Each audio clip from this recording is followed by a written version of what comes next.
Hello tout le monde, c'est Laura. Donc aujourd'hui pour cette nouvelle vidéo, je voulais vous faire un genre d'update sur ma manière d'apprendre le japonais, puisqu'il y a quelques vidéos de ça, je vous avais déjà fait en fait une session de révision, mais comme je l'ai dit dans les vidéos précédentes, j'ai totalement changé ma manière de faire. D'ailleurs normalement la vidéo de dimanche prochain sera dédiée à ce sujet sur on va dire les nouveaux objectifs que je me suis donné et donc aussi ma manière de voir les choses maintenant, comment je compte apprendre, etc. Je vais tout vous détailler dans la prochaine vidéo. Mais là du coup j'avais envie de vous faire une vidéo dédiée juste sur une session de révision comme j'en fais à chaque fois que je prends mes bouquins et que je révise le japonais. Parce que c'est vrai qu'en grandes vacances d'été, lorsque j'avais commencé à apprendre le japonais, j'avais beaucoup de temps, donc au sein d'une même journée, je faisais deux leçons de deux livres différents, plus une application, donc une leçon complète sur une application sur téléphone. Donc du coup ça prenait quand même beaucoup de temps, ça prenait plusieurs heures et surtout au-delà de ces révisions j'avais le temps de pouvoir revoir par la suite ce que je venais d'apprendre. Donc en cours de journée relire vraiment la globalité de tout ce que j'avais fait, ce qui n'est pas le cas ces quelques temps. Donc du coup j'ai vraiment changé ma manière de faire et je marche plus, comme je l'ai dit la dernière fois, par objectifs. Donc vraiment des objectifs vraiment détaillés et aller étape par étape. Alors qu'avant je mélangeais tout, c'est-à-dire je faisais de la grammaire, je faisais du vocabulaire, j'apprenais les kanas, bref, je faisais tout en même temps et c'était très compliqué, très sincèrement. Donc là maintenant j'ai décidé de tout changer, j'ai décidé de faire ça par étapes et surtout de voir ma progression. Parce que lorsque je mélange tout, j'arrive pas à voir où j'en suis, j'arrive pas à me faire une idée de mon évolution, alors que si je fais étape par étape, c'est beaucoup plus clair en fait.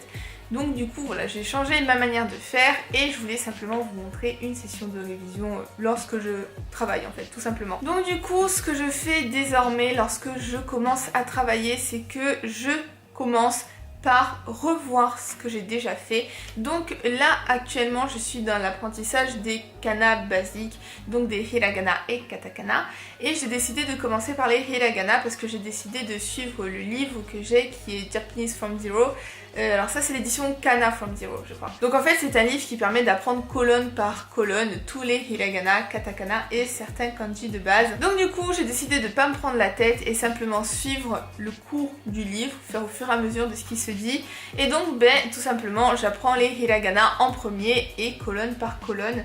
Et du coup ce que je fais donc quand je commence mes révisions, c'est que je révise déjà dans un premier temps tout ce que j'ai appris jusqu'à présent au niveau des kanas seulement. Donc dans le livre il y a plusieurs choses, je vais vous expliquer après, mais dans un premier temps c'est que je révise mes kanas. Alors c'est très simple, en fait simplement je viens de mémoire recopier les kanas que je connais déjà. Donc là par exemple les lignes que je connais actuellement c'est A, I, U, E, O, Kakiku, Keko, Gagiku, Gego, et du coup je vais les recopier pour être sûr que je n'ai rien oublié, qu'il n'y a aucune manière de faire qui m'échappe.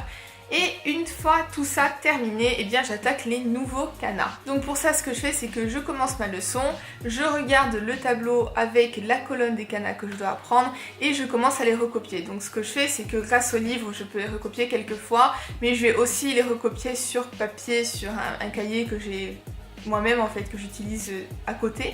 Donc du coup je recopie quelquefois mes kanas jusqu'à être sûre de les connaître. Et d'ailleurs ce que je fais c'est que je révise souvent le soir, parce que l'histoire de réviser avant de se coucher, chez moi ça marche très bien. Donc le lendemain en fait je me souviens beaucoup mieux des choses si je les apprends vraiment le soir plutôt qu'apprendre dans la journée. Sincèrement je retiens beaucoup mieux les choses si je les apprends vraiment en fin de journée. Du coup c'est ce que je fais, d'autant plus que maintenant les leçons sont beaucoup plus courtes par rapport à ce que je faisais l'été dernier. Donc du coup ça me donne la possibilité de faire une leçon complète le soir sans avoir à passer trop de temps non plus avant de me coucher. Une fois que j'ai tous mes nouveaux kanas en tête, que je les ai suffisamment répétés, ce que je fais c'est que je viens noter tous les nouveaux mots de vocabulaire. Donc j'essaye de les apprendre au maximum, mais sincèrement je me force pas encore là-dessus puisque je les réserve pour plus tard. En fait ce que je veux faire c'est pouvoir réviser tous mes hiragana une fois que je les connais tous grâce à ces mots que j'aurai appris au fur et à mesure, puisque le livre met à disposition des mots qui sont composés des différents kanas utilisés. Et du coup toute la partie hiragana, ce ne sont que des mots qui s'écrivent en hiragana. Donc du coup ça me permet de ne pas me mêler et de connaître du vocabulaire dont je suis sûre que l'écriture est en hiragana. Comme ça au moins je suis sûre d'apprendre des mots et en même temps d'apprendre dans quel type de kana les écrire. Donc tous les mots en fait, que ce soit en début de leçon, donc tous les mots qui sont utilisés en tant qu'exemple ou même à la fin de la leçon, tous les mots qui sont utilisés dans les exercices, tout ça je recopie. Mais alors attention, quand je les recopie, je les vérifie aussi sur internet et du coup je commence un petit peu à m'entraîner à l'utilisation en fait du clavier aussi japonais, puisque du coup lorsque je fais mes recherches, j'essaye de les rechercher avec les kana dès que je le peux en fait, puisqu'il y a toute une partie d'exercices où ce sont des mots qui sont écrits que en kana. Mais j'ai remarqué qu'il y avait quelques erreurs dans le livre, alors ça c'est bizarre. Parce que par exemple, il y a le mot akai, qui est rouge, qui donc s'écrit akai, donc avec les 3 symboles normalement des hiragana. Et dans le livre, on parle dans un premier temps de akai avec ces 3 symboles, bien écrits comme il se doit. Et à un moment dans la leçon, ça change, c'est que aka. Et j'ai été vérifier sur internet et j'ai vu aka nulle part. C'est-à-dire que vraiment la seule et unique manière d'écrire le mot rouge, en tout cas voilà sous la forme akai, c'est akai. Il n'y a pas juste aka, ça n'existe pas. Donc du coup je me dis que c'est une erreur du livre. Ou alors, oui je pense que c'est une erreur du livre. J'allais chercher une excuse de type, en fait ils prennent juste le tronçon du mot qui peut être écrit avec les kana qu'on connaît actuellement, mais en fait c'est que le i, et le i on le connaît d'entrée de jeu. Donc je sais pas. En tout cas il y a un problème. Il y a certains mots qui sont faux. Dans 3 leçons, je crois que j'ai eu 2-3 mots qui étaient faux. Donc du coup ce que je fais c'est que dès que je relève un nouveau mot, je vais vérifier dans un dictionnaire en ligne japonais, donc franco-japonais, pour être sûr qu'il n'y ait pas d'erreur. Voilà, ça je vous le dis, si vous avez le livre Kana from Zero, surtout vérifiez tous les mots de vocabulaire. Si vous êtes comme moi, que vous voulez tout apprendre et pas simplement utiliser les mots de vocabulaire dans les exercices, si vous voulez vraiment apprendre la globalité du vocabulaire qui est fourni, surtout soyez curieux et vérifiez sur internet à savoir s'il y a des fautes ou non. Moi j'ai eu de la chance, c'est très vite apparu qu'il y avait des fautes et je m'en suis facilement rendu compte grâce à ce mot akai, mais on peut très facilement en fait se tromper parce que on fait confiance au livre et on est sûr qu'un livre normalement n'a pas d'erreur. Et là c'est pas le cas, il y en a, donc voilà, je vous préviens juste. Derrière ça il est vraiment très bien, c'est un très bon livre, mais juste faites attention à ça, il y a des erreurs parfois. Bref, du coup c'est à peu près ma manière de faire pour l'instant, donc ça fait une leçon qui est beaucoup moins longue, une session de révision beaucoup moins longue par rapport à ce que j'ai pu faire dans la première vidéo. C'est pour ça que je trouvais très important de faire un update, parce que aujourd'hui j'ai beaucoup moins de temps pour ça, donc il faut que ce temps, le peu de temps que j'ai, je le rentabilise et je fasse les choses correctement et dans l'ordre. Parce que du coup notamment avec le Manekineko, j'ai vu que pour les étudiants en fait, lorsqu'ils apprenaient le japonais, la base, le premier truc à faire c'était apprendre les kana et tout faire en kana, les exercices, tout apprendre, toutes les prononciations, tous les mots, tous les apprendre en kana justement pour ne pas avoir à passer par les romaji, pour ne pas faire d'erreur, vraiment s'ancrer dans la tête la manière de fonctionner de la langue japonaise.